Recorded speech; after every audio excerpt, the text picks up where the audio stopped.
Hai, balik lagi di channel Andre Tuan. Kali ini kita akan lanjutkan investasi saham jangka panjang.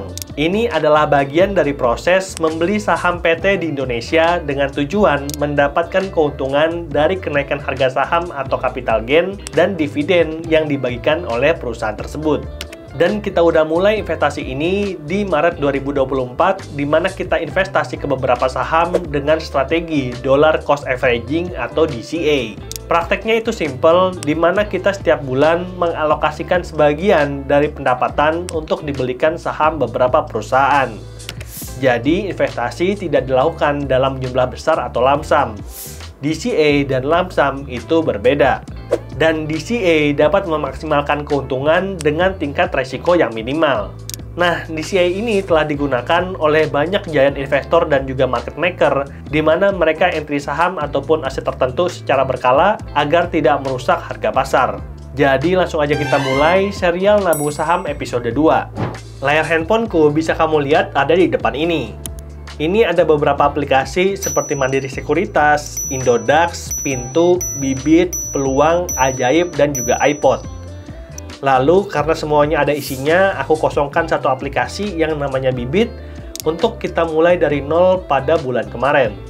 Makanya, sekarang kita buka aplikasi Bibit kita untuk melanjutkan nabung rutin sahamnya.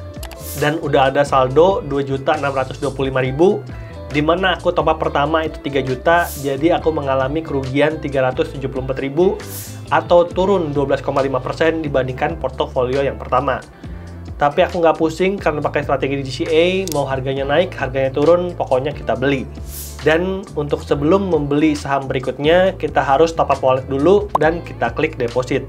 Dan muncul informasi rekening RDN kita, aku pakai BCA dan bisa transfer dari berbagai bank ataupun pakai wallet digital. Di sini ada beberapa keterangan seperti kalau kita habis deposit, uangnya akan bertambah setelah 10 menit. Dan kalau kita top up di atas jam 9 malam, uangnya akan masuk jam 8 di esokan harinya.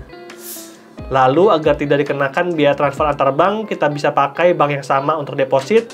Di Bibit ada dua pilihan bank, yaitu Bank BCA dan Bank Jago. Aku pilih yang Bank BCA aja. Dan kalau saldo RDN kita belum bertambah dalam 30 menit, hubungin customer service.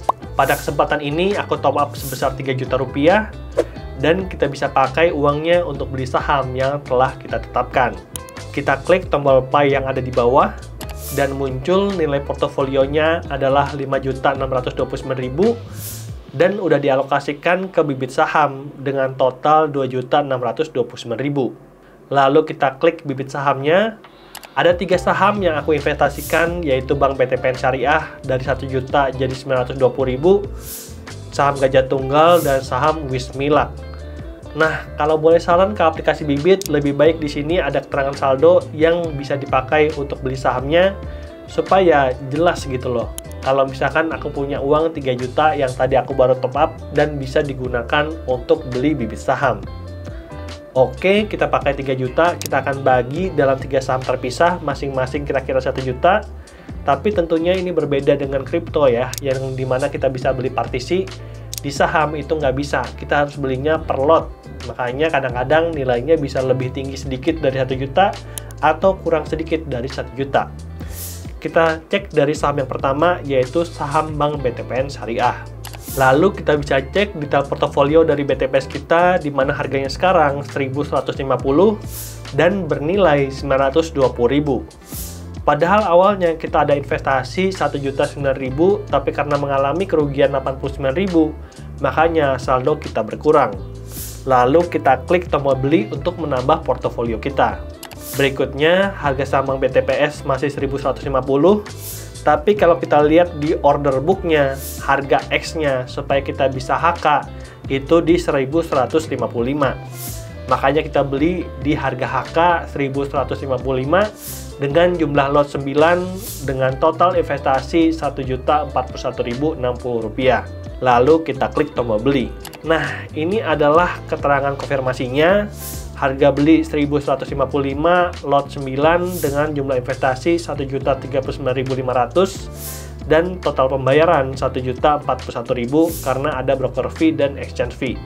Lalu kita klik konfirmasi. Berikutnya order beli telah diterima. Dan begitu kita cek, portofolio BTPS sudah meningkat menjadi 1.963.000. Lalu kita tambah saham yang kedua, saham Gajah Tunggal. Nah, harganya itu 1.150 dan sekarang bernilai 805.000. Padahal waktu aku investasi modalnya 1.013.000, sehingga artinya aku mengalami kerugian 208.000 atau turun 20,53%. Karena waktu aku beli, harganya sempat meningkat ke 1.447. Tapi aku nggak pusing, aku tambah klik beli lagi. Nah, pada kesempatan ini, harga HK-nya sama dengan harga sahamnya 1.150, dan aku beli lotnya itu sebanyak 9, sehingga menghabiskan 1.036.000. Berikutnya, aku klik tombol beli, dan total pembayaran adalah 1.036.553. Kalau udah cocok, langsung aja klik konfirmasi. Order beli diterima dan transaksi kita akan segera diproses. Berikutnya, saham Gajah Tunggal kita, portofolionya udah meningkat dari 800 menjadi 1.840.000. Dan untuk saham yang terakhir, itu adalah saham Wismilak Inti Makmur, sekarang bernilai 904.000. Kita klik, nah harganya 1.130, di mana aku modal investasi 977.000 dan mengalami kerugian 73.000. Tapi nggak pusing, kita tambah terus portofolio kita dan kita klik tombol beli. Berikutnya, untuk HK-nya itu di 1.130 dan kita bisa dapatkan 8 lot dari uang yang tersisa 922.000 dan klik tombol beli. Lalu untuk total pembayaran adalah 905.000 karena ada broker fee dan exchange fee, dan kita klik konfirmasi. Dan order beli telah diterima, transaksi kita akan segera diproses. Oke, jadi uang kita udah kita habiskan semua untuk beli ketiga saham ini. Sekarang posisinya semua masih minus, tapi kita nggak pusing. Bulan depan kita akan beli lagi. Oke, itulah portofolio investasi saham jangka panjang kita, di mana sekarang posisinya itu lagi loss 387.000 atau 6,48% dari total modal 6 juta rupiah. Tapi nggak masalah, karena tadi udah aku bilang kalau ini adalah long game. Dan Warren Buffett menambahkan bahwa di long game atau di investasi saham, uang akan berpindah dari orang yang tidak sabar ke orang yang sabar. Jadi klik tombol subscribe dan nyalakan loncengnya agar dapat notif ketika channel Andretti One nunjukin update portofolio investasi kita di saham, reksadana, dan juga kripto. Sampai jumpa di video berikutnya. Bye!